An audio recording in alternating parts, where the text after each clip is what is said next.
हमारे चैनल में आपका स्वागत है।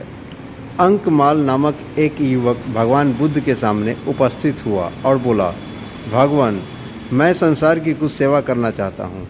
आप मुझे जहाँ भी भेजना चाहें भेज दें, ताकि मैं लोगों को धर्म का रास्ता दिखा सकूँ।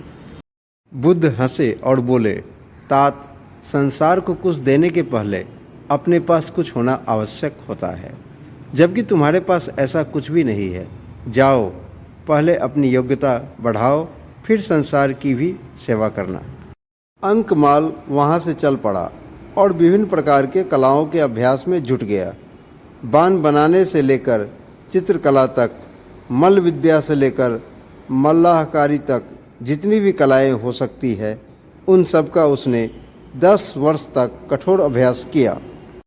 अंकमाल इस सब में इतना अच्छा हो गया कि सारे देश में उसकी ख्याति फैल गई।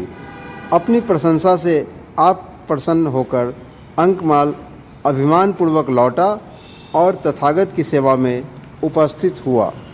अपनी योग्यता का बखान करते हुए उसने कहा, भगवान, अब मैं 64 कलाओं का ज्ञाता हूँ और अब मैं संसार के प्रत्येक व्यक्ति को कुछ न कुछ सिखा सकता हूँ।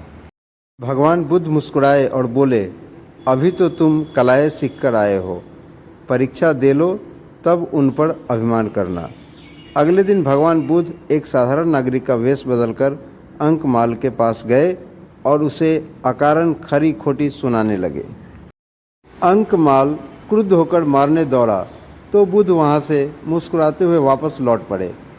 उसी दिन 2 बौद्ध श्रमण भेष बदलकर अंकमाल के समीप जाकर बोले, आचार्य, आपको सम्राट हर्ष ने मंत्री पद देने की इच्छा व्यक्त की है, क्या आप उसे स्वीकार करेंगे? अंकमाल को लोभ आ गया। उसने कहा, हाँ हाँ, क्यों नहीं, अभी चलो। दोनों श्रमण भी मुस्कुरा दिए और चुपचाप लौट आए।